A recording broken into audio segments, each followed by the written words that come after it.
Welcome to Create Your Midlife, the podcast where self-agency becomes the new feminine power. I'm Dr. Oksana Skidan, and every week we explore what it means to create your life by leading yourself with ease, clarity, and presence, one real conversation at a time. We're in the week of Thanksgiving, and to me, the world around feels different. When I look around, the pace feels that it quickens with each day. Yet there is a quiet awareness underneath it, a sense that we're all moving towards something familiar. I feel that the feeling of return is the strongest, at least for me. Not just a return to family or tradition, but to something deeper, to connection, belonging, gratitude, and simplicity. It's interesting because I didn't grow up with Thanksgiving. In Ukraine, we didn't have this holiday. There was no Thursday feast, no turkey, no parade, no women worrying about dry meat.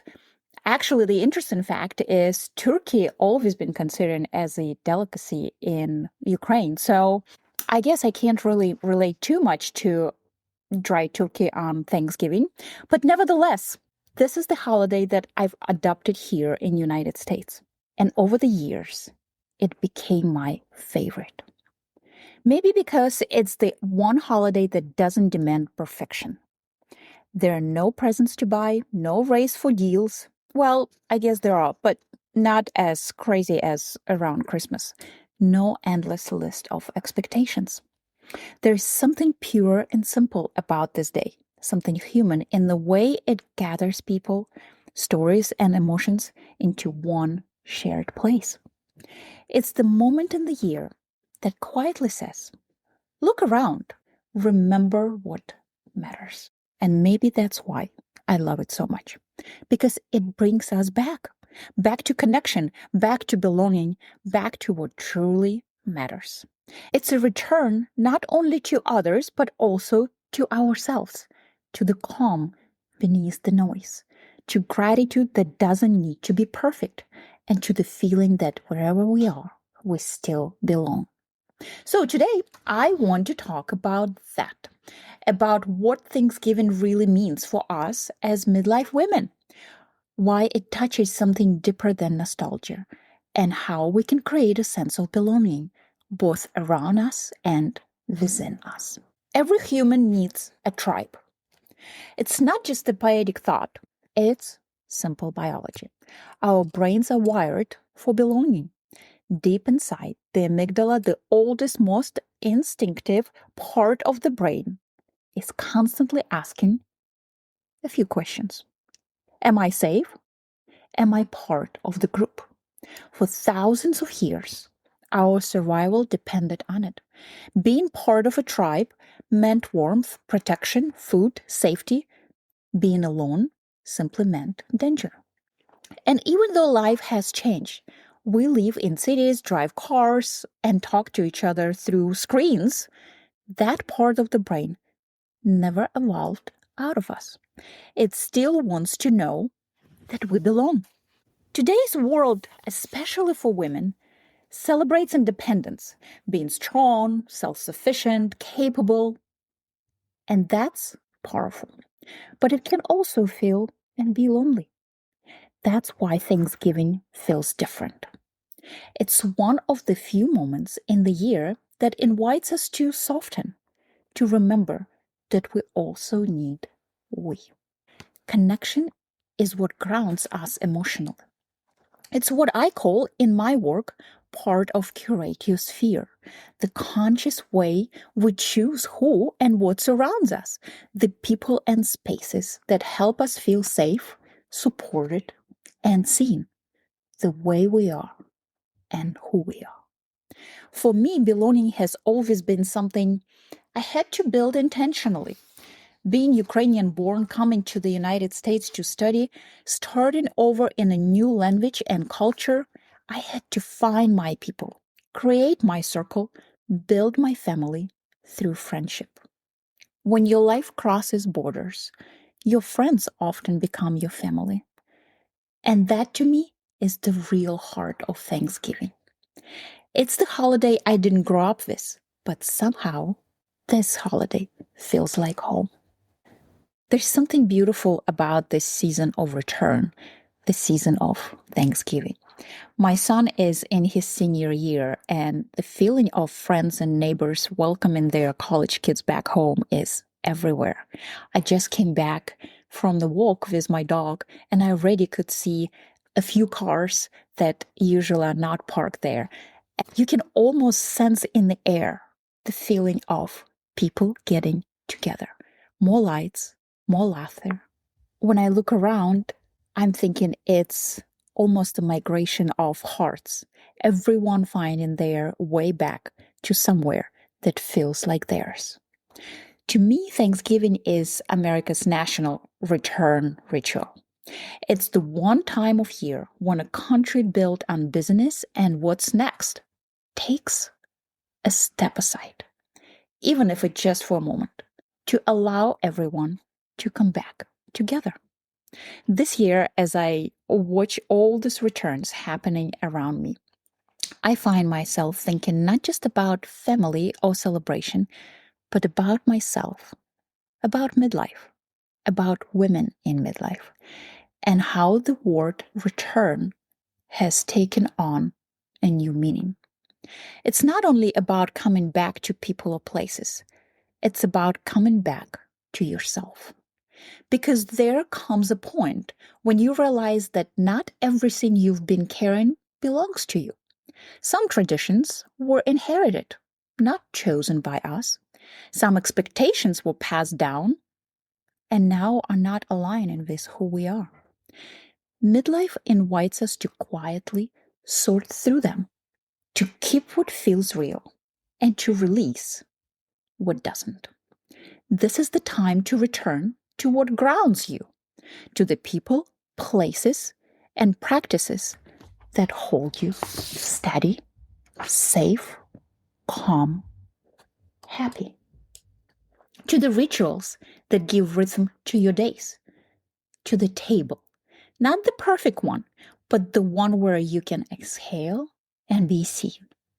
Thanksgiving, for me, over the years, has become exactly that, a return to what feels real, a pause in the motion of life that says, this is where I am, this is who I am, and for this moment, it's enough. When I think about what truly grounds me during this season, it always comes back to one thing: gratitude. There's so much talk about gratitude, the practices, the journals, the science of positivity. And yet, what moves me most is how human it feels. It's such an incredible concept. And most of the time, it's something that we practice on our own or with our family. We teach our children to be grateful. We're being grateful to opportunities, to the people that surround us. But during Thanksgiving, this concept of gratitude becomes such a large movement. Over the years, I've created a simple 3-step gratitude ritual I return to every Thanksgiving. It doesn't require much, just 10 minutes to be with yourself, to be open, to be vulnerable. So I first start with a gratitude for myself. As women, this is the one we skip the most. Many still believe that thanking yourself is selfish. But what I found that in midlife, this is exactly what we need. To thank yourself for the times you said no when it would have been easier to say yes. Thank yourself for saying yes to something that scared you and then doing it anyway. To thank yourself for trying, for showing up, even when your hair wasn't perfect, your mood wasn't right, or everything just didn't feel the way you would prefer it. To thank yourself for the tiny steps no one else noticed, the quiet continuations that built your life forward.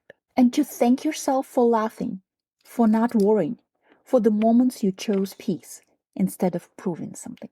There is a lot more that you can thank yourself for. The ones that I mention are the ones that you can start with. But then allow yourself to go wild.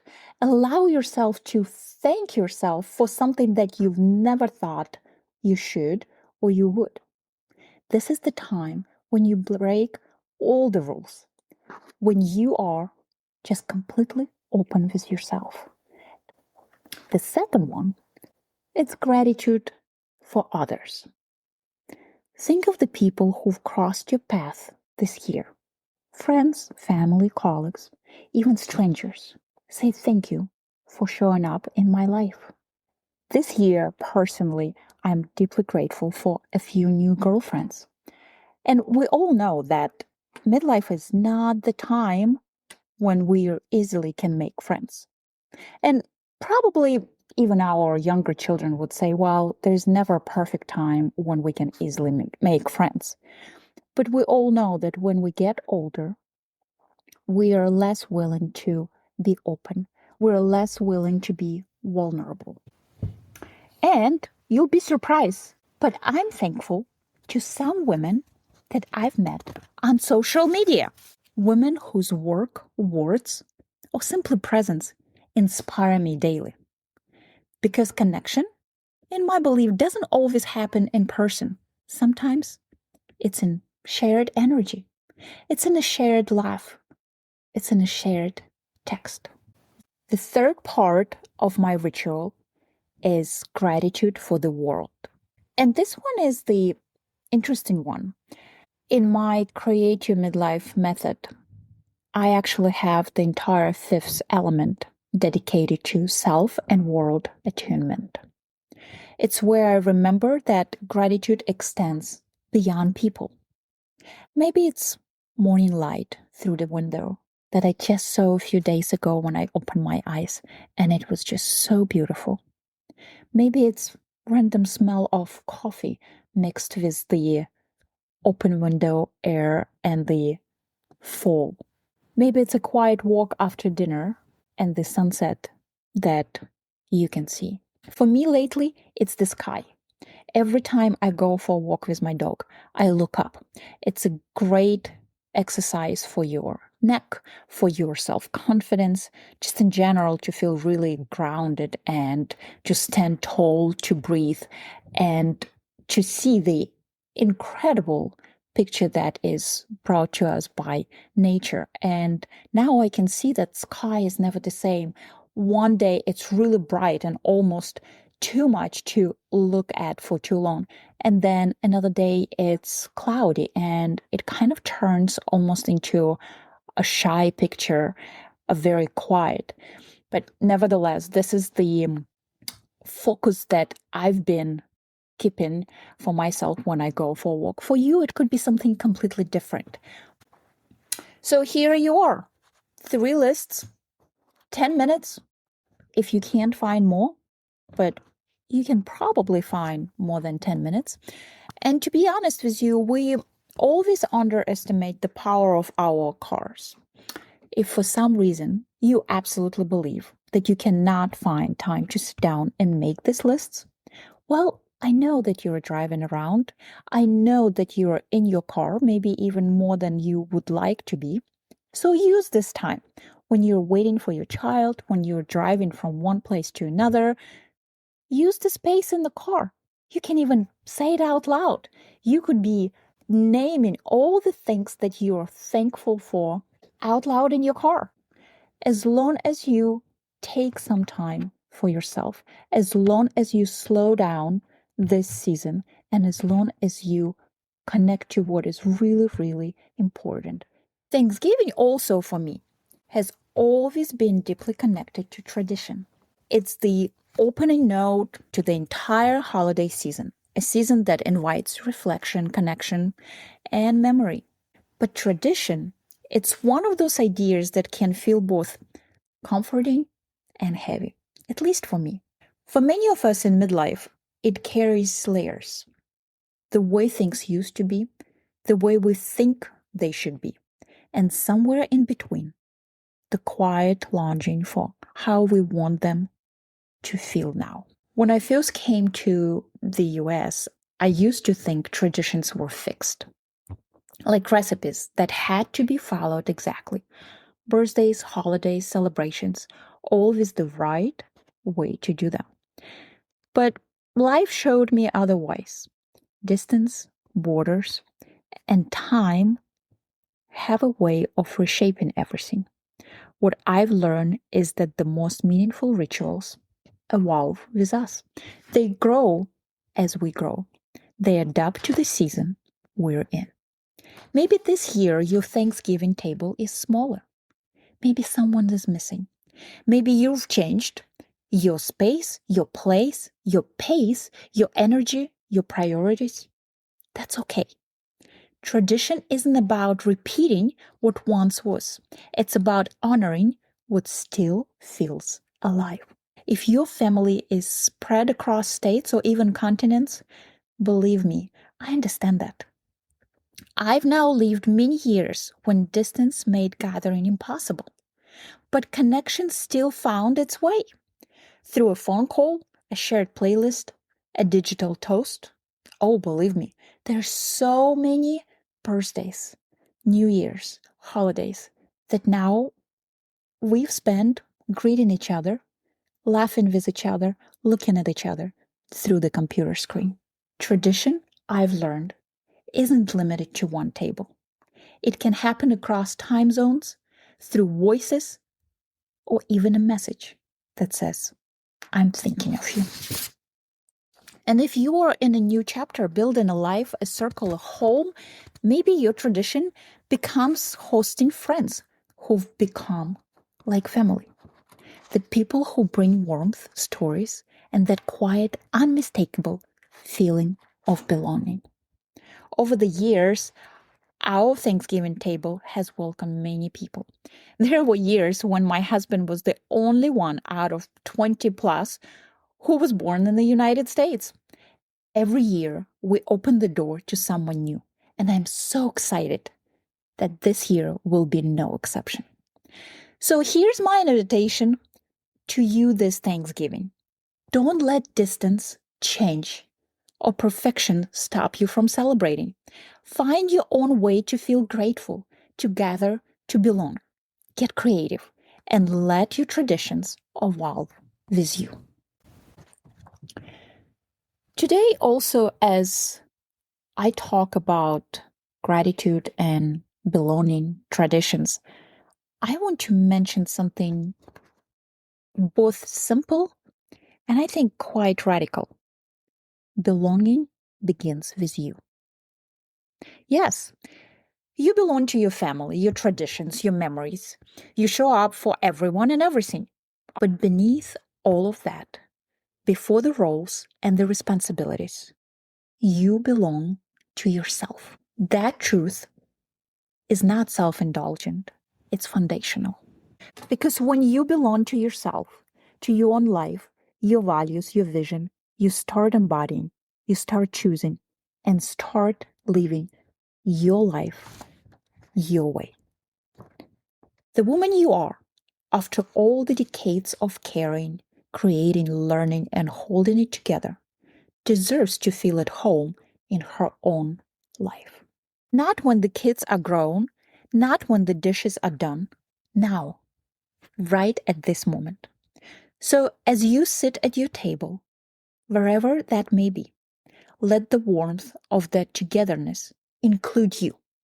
Let yourself be part of the everyone you're always taken care of. Because I have myself is more than a phrase. It's that anchoring.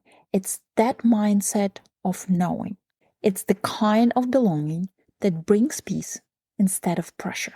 No matter who's beside you or who's far away, you are here. You have yourself. That is the true luxury of Thanksgiving. Not the setting, not the menu, but the sacred moment you remember you belong to yourself first. And from that place, you can belong anywhere. Happy Thanksgiving, my dear midlife friend. Thank you for listening to Create Your Midlife with me, Dr. Oksana Skidan. Take what resonated, live what doesn't, and remember, the art of leading yourself is the new luxury of our century.